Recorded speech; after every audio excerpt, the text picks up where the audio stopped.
Hiya, it's Amanda here from Lolli Lulu Crafts, and today we are taking a look at these new, to me, Zig Clean Colour Real Brush Pens.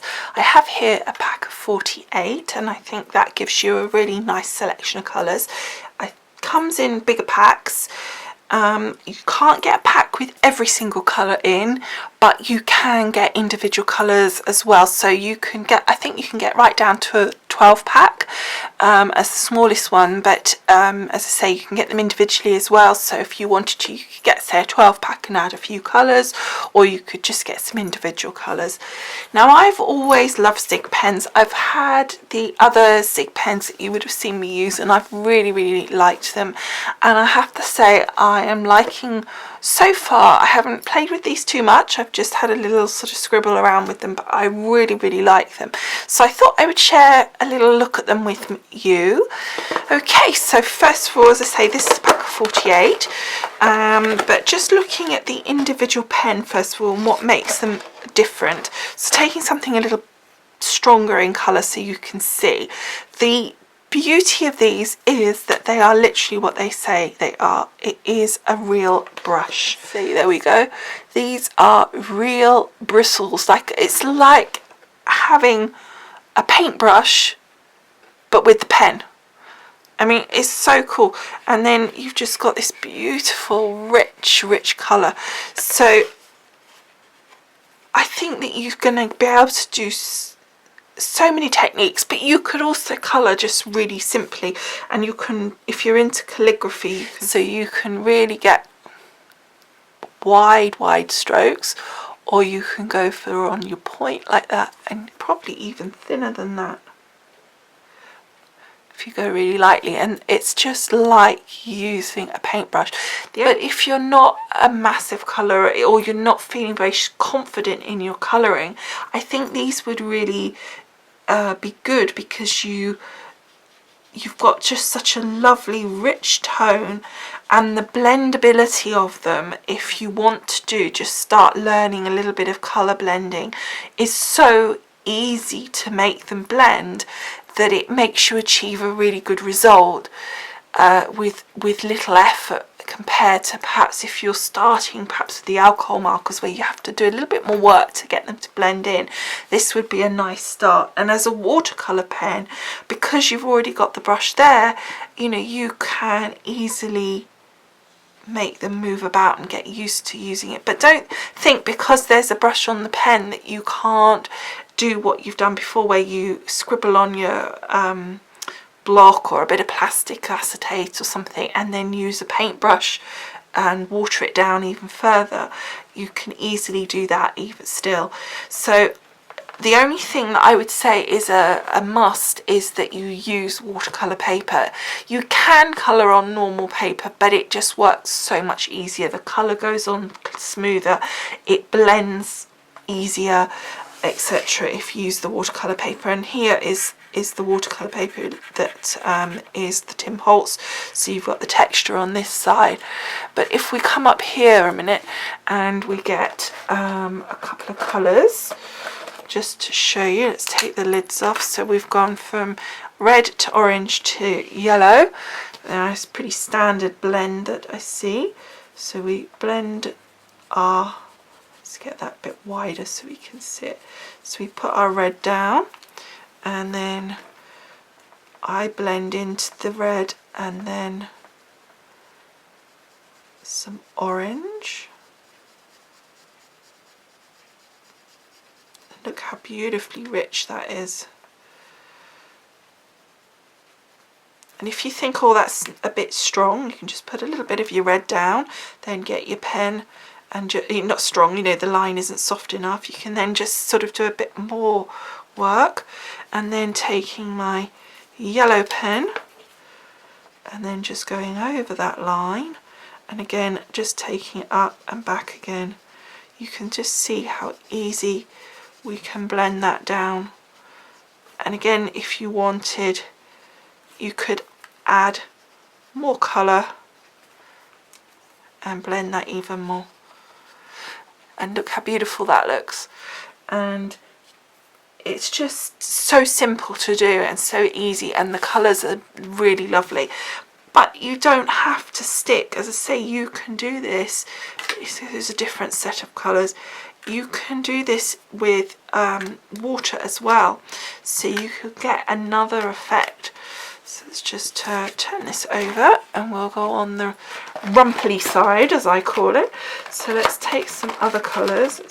So just taking my paintbrush, you can then take, say, your blue here, or take another colour, put a bit of blue down, and then taking the paintbrush and your water, it just goes and goes and goes, and you've got such a pretty delicate colour coming all the way down. And then if you wanted to, you could even add, you can see how even instantly that just starts to blend through into that wet blue there. And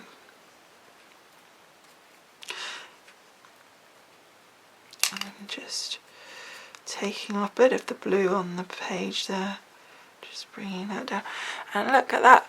So you can just got a lot of flexibility here, I think. And I just think it's going to be so fun to play around and colour with these and stamp and colour things in, or digi-stamp or whatever. So, I mean, this is like really basic, just showing you this, what you can do. Now, obviously, you can take one of these colours, as I said, and scribble on your, well, like I did there really, but it would be easier if it was on a bit of acrylic block or something like that, to bring in a bit more colour. There's other options, the way that you, I mean, there's all different things that you can do, but this is just a real basic quick look at sort of the type, you know, a bit with water and a bit just blending without, just to show you what it looks like. And then we're going to have a look at the colours now. So what you get, I noticed that a couple of people that have had these, they've coloured in the colour on, say, here, like this, and then taken like a little circle punch, and then punched, once it's dry, punched it out and stuck it on the top. I'm not entirely sure why, because the colours are on the bottom, unless, I mean, I'm assuming there's a reason. They're not going to do it unless they need to, I'm sure. But the colours are here on the end, and they seem to me at the moment reasonably accurate, but I don't know. So, I mean, I think what you'd need to do is obviously take them out of here and have them up the other way. Maybe that's the problem. Maybe they don't fit in the other way up very well.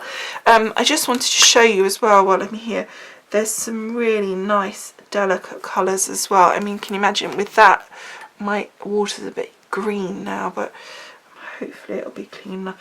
Once you know, it's a little bit green, but you can really make that delicate and have some real nice face and skin tones here. So you've got that, but even in the, say, like the pink, the greens here, you've got a lovely delicate green.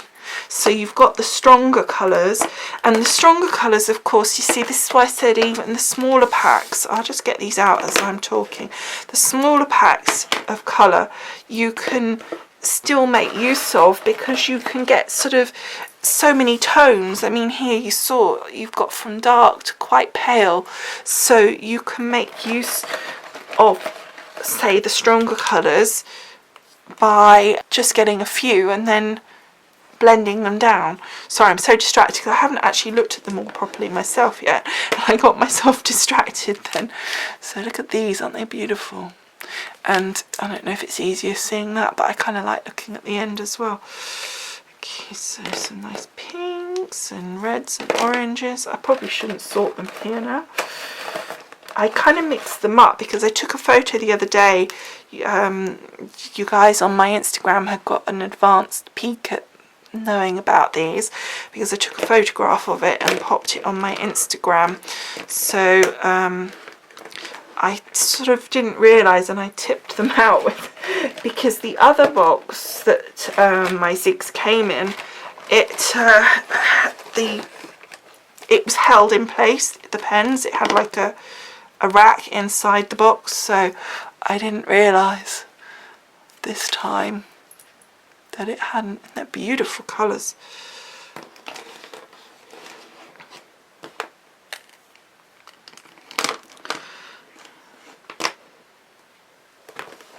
A lot of nice colours.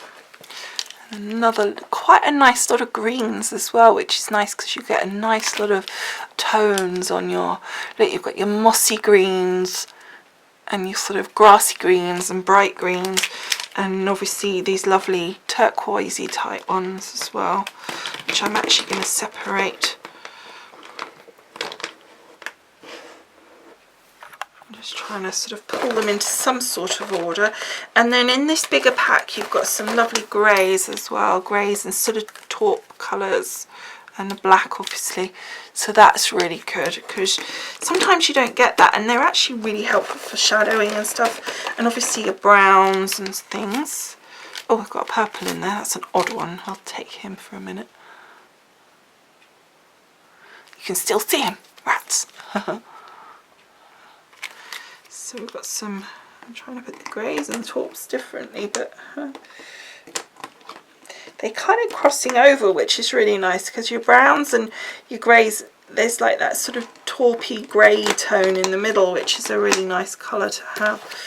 And then you've got these sort of sandy shades as well, which I think are nice. They cross over from the browns to the yellows, and then there's a gold in here. Let's have a little look at that.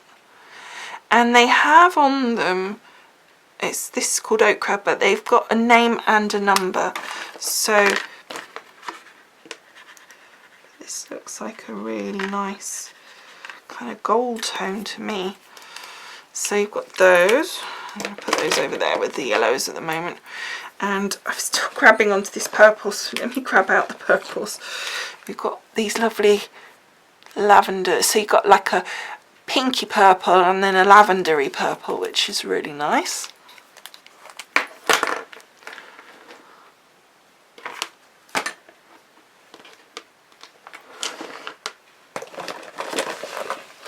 And then the last couple, we've got another, what they call that one, dark grey, and this is like a slate grey. I would say blue grey they call it, but I'd call it like a slate grey. And then a couple of sort of bluey turquoisey colours.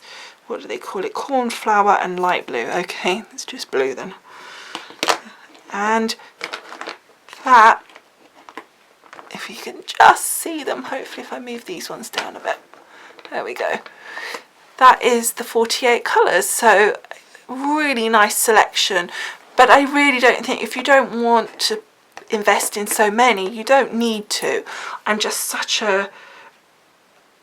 so greedy for pens. I just love pens, and I love to have as many colours as I possibly can because I just really enjoy it. So you know, I just went for this set because I felt, you know, I saw it and I just thought how nice the selection was, and I think it is a good selection. I can't see that there's many that you're going to need more that you can create, because the other beauty is that you can create your own colour. It's a bit bright on here, but it kind of, you can create your own colour as well, so you can blend colours together to create a third tone, which would be really cool.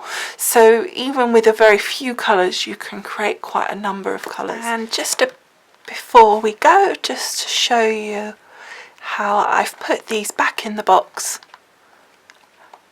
with the pen nib facing down so that my colours are this way up. Now it is a little bit more tricky to get them out. Sometimes they catch, but you just give them a little bit of a twist. It's just where the lid is, and I try to just sort them into some sort of colour order, but it's not massively a problem. Okay, so I think that looks really pretty, and as long as you keep them flat when you store them. I don't store them upright because you don't want the ink to flow to either end of the nib. You want it to stay evenly within the pen, so you don't want it all to flow to the bottom and flood your pen, and you don't want it to all be at this end and not be able to work. So keep it nice and flat and you'll be good to go. Alright, so thank you so much for watching this. I hope you enjoyed having a quick peek at these, and don't forget to come back later in the month for the Let's Colour video, where we'll be using these in an actual project. Not that I've made that project yet, but anyway, it will be fun, I'm sure.